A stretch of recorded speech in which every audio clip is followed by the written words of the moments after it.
Hi guys, நம்ம சேனலில் பார்த்தோம்னா ஆன்லைனில் ஜென்யூனான உள்ள எப்படி பணம் சம்பாதிக்கிறது, ஃபினான்ஷியல் ஃப்ரீடம் உங்களை எப்படி அச்சீவ் பண்ணுறேன்னு ஏகப்பட்ட இன்ஃபர்மேஷன் ப்ரொவைட் பண்ணியிருக்கோம்.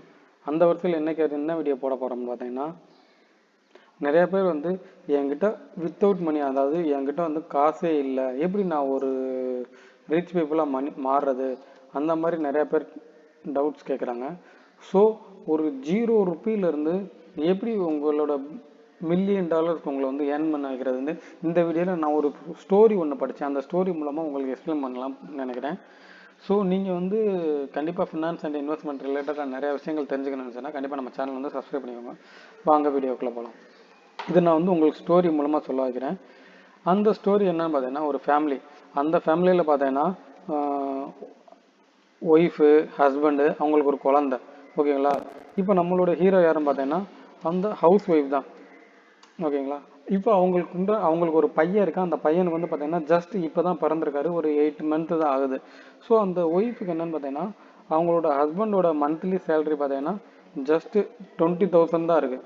ஸோ அவங்க அந்த 20,000க்குள்ளே அவங்க ஏதாச்சும் ஒரு பணத்தை சேவ் பண்ணி இன்வெஸ்ட் பண்ணி ஒரு பிஸ்னஸ் ஸ்டார்ட் பண்ணலாம்னு நினைக்கிறாங்க. ஆனால் அது பார்த்தீங்கன்னா அந்த 20,000ன்றது வரவுக்கும் செலவுக்குமே கரெக்டாக இருக்குது.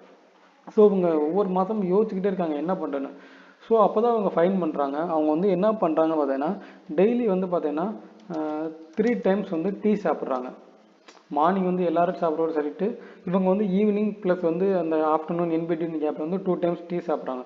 ஸோ இவங்க என்ன நினைக்கிறாங்கன்னா, இப்போ பார்த்தோன்னா நம்ம செலவை எவ்வளோ வழியில் கட்டுப்படுத்தணும்னு நினைக்கிறோம், ஆனால் முடியலை. ஜஸ்ட் இந்த டீ சாப்பிட்ற மூலமாக பார்த்தீங்கன்னா அந்த அமௌண்ட்டை ஒரு 2 நேரம் டீ சாப்பிட்றாமல் இருக்குன்னா ஸ்மால் அமௌண்ட் சேவ் பண்ணலாம். ஸோ அதன் மூலம் நம்ம அமௌண்ட்டை சேவ் பண்ணலாம். அதன் மூலமாக நம்ம இது பண்ணலாம்னு நினச்சி முடிவு பண்ணிடுறாங்க. முடிவு பண்ணிவிட்டு என்ன பண்ணுறாங்கன்னா, அந்த ஃபஸ்ட்டு 1 மந்த்துக்கு அந்த டீ சாப்பிட்ற ஹேபிட் கட் பண்ணிடுறாங்க. டீ சாப்பிட்ற ஹேபிட்டை கட் பண்ணிடுறாங்க. கட் பண்ணதுனால அவங்களுக்கு என்ன பார்த்தீங்கன்னா, அந்த சுகர் வழக்கமாக பார்த்தீங்கன்னா மந்த்லி ஒரு இது வாங்குவாங்க. அதே மாதிரி பார்த்தீங்கன்னா டீ தூள் மந்த்லி ஒரு பேக்கேஜ் வாங்குவாங்க. மில்க் டெய்லி பேஸில் வாங்குவாங்க. பார்த்தோன்னா கொஞ்சம் ரெடியூஸ் ஆகுது. அதன் மூலம் அவங்க பார்த்தீங்கன்னா 1 மந்த்துக்கு பார்த்தீங்கன்னா 500 ருபீஸ் சேவ் பண்ணுறாங்க. இதுலேருந்து நம்ம என்ன கற்றுக்கிட்டோம்னா, இப்போ நம்ம இன்னும் டெய்லி நமக்கு செலவாகிக்கிட்டே இருக்குன்னு யோசிச்சுக்கிட்டே இருப்போம். இவ்வளோ செலவாகுது, அவ்வளோ செலவாகுது, அதை எப்படி கட்டுப்படுத்தணும்.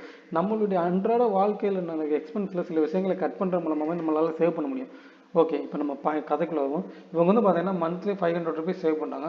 இதே மாதிரி பார்த்தீங்கன்னா ஒரு 6 மந்த்து சேவ் பண்ணுறாங்க. ஓகேங்களா. 6 மந்த் சேவ் பண்ணல உங்களுக்கு எவ்வளோ அமௌண்ட் கிடைக்குன்னு பார்த்தீங்கன்னா 3,000 ருபீஸ் உங்களால் சேவ் பண்ண முடியுது. இவ்வளோ 3,000 ருபீஸ் சேவ் பண்ண முடியுது.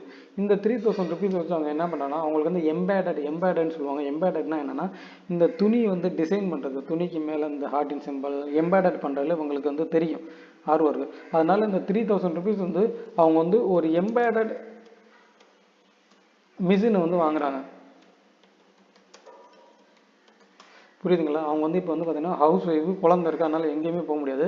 அதனால் ஒரு எம்பேடட் மிஷினை வாங்கி அவங்க வீட்லேயே அந்த எம்ப்ராய்டரி மிஷின் வச்சு அக்கம் பக்கத்தில் இருக்கவங்களுக்கு துணியை நச்சு கொடுக்க, இது பண்ணி கொடுக்க, இந்த மாதிரியாக அவங்க வாழ்க்கையை ஓட்டிக்கிருக்காங்க. ஓட்டிக்கிருக்கும்போது பார்த்தீங்கன்னா இவங்களுக்கு அதன் மூலமாக ஒரு அமௌண்ட் ஏர்ன் பண்ண ஆரம்பிச்சிட்டாங்க. அந்த எம்ப்ராய்டரி பண்ணி அந்த துணியை இது பண்ண மூலமாக ஒரு வருமானம் ஆரம்பிச்சிட்டாங்க. ப்ளஸ் இவங்க அந்த டீ கட் பண்ணாங்க பாரு 500 ருபீஸ், அதை இன்னும் கட் பண்ணிக்கிட்டே தான் இருக்காங்க. அதன் மூலமாக ஒரு அமௌண்ட்டை சேவ் பண்ணி இவங்க என்ன பண்ணாங்கன்னா திரும்ப அடிஷ்னலாக இப்போ இன்னொரு எம்ப்ராய்டரி மிஷின் வாங்கிட்டாங்க. இப்போ 2 எம்ப்ராய்டரி மிஷின் வாங்கிட்டாங்க. பக்கத்து வீட்டுக்காரங்களோட ஜாயின் பண்ணிக்கிட்டாங்க. அவங்களே பண்ண சொல்கிறாங்க. இந்த மாதிரி இவங்க பார்த்தீங்கன்னா அப்படியே கொஞ்சம் கொஞ்சமாக எம்ப்ராய்டரி மிஷின் வாங்கி ஆளுகளை சேர்த்து ஒரு பெரிய பிஸ்னஸ் மாதிரி உருவாக்கிட்டாங்க. அப்போ அந்த கேப்பில் என்னாச்சு, இவங்களோட குழந்தை நல்லா வளர்ந்துட்டாங்க. இவங்களும் ஒரு பிஸ்னஸ் $1 மில்லியன் பிஸ்னஸை கிரியேட் பண்ணிட்டாங்க. இப்போ இந்த ஸ்டோரியோட மாடல் என்னன்னு பார்த்தீங்கன்னா, இந்த அம்மாக்கிட்ட பார்த்தீங்கன்னா எதுவுமே இல்லை, சேவ் பண்ணுறது கூட காசு இல்லை. ஹஸ்பண்டோட காசு கரெக்டாக வீட்டுக்கு ஸ்பெண்ட் ஆயிடுது. ஸோ அவங்க எப்படி சேவ் இது பண்ணு கற்றுக்கிட்டு அவங்களோட டெய்லி எக்ஸ்பென்ஸ்லேருந்து ஒரு 500 ருபீஸை சேவ் பண்ணி அதன் மூலமாக பார்த்தீங்கன்னா ஒரு மிஷினை வாங்கி அந்த மிஷின் மூலமாக திரும்ப அமௌண்ட்டை சம்பாரிச்ச அமௌண்ட்டை திரும்ப போட்டு ஒரு பிஸ்னஸ் ஜென்ரேட் பண்ணி பண்ணுறாங்க. இந்த ஸ்டோரி நான் ஏன் சொல்ல வரேன்னா, நீங்கள் ஒன்றுமே இல்லாத இடத்துல இருந்து இவங்க எப்படி ஒரு டெய்லரிங் மிஷினை வாங்கி அதில் ஒரு பிஸ்னஸ் ஸ்டார்ட் பண்ணி அதை எப்படி படிப்படியாக எடுத்துகிட்டு போனாங்க. அந்த மாதிரி நீங்கள் எதுவுமே இல்லைன்னாலும் பரவாயில்ல, நீங்கள் உங்கள் டெய்லி எக்ஸ்பென்ஸ்லேருந்து ஒரு சில கட் பண்ணுறது மூலமாக நீங்கள் பணம் சம்பாரிச்சு அந்த பணத்தை நீங்கள் எதில் இன்ட்ரெஸ்ட் ஆகிங்களோ அதில் இன்வெஸ்ட் பண்ணி நீங்கள் பணம் சம்பாதிக்கலாம்ன்ற ஒரு மாடல் ஸ்டோரி தான் அந்த ஸ்டோரி. நீங்கள் business investment make money online இதெல்லாம் இன்ட்ரெஸ்ட்னா கண்டிப்பாக நம்ம சேனலை சப்ஸ்கிரைப் பண்ணிக்கோங்க. இந்த வீடியோ ரிலேட்டடாக உங்களுக்கு டவுட்ஸ் இருந்ததுன்னா கண்டிப்பாக அந்த வீடியோக்கில் கமெண்ட் பண்ணுங்கள். Thank you friends.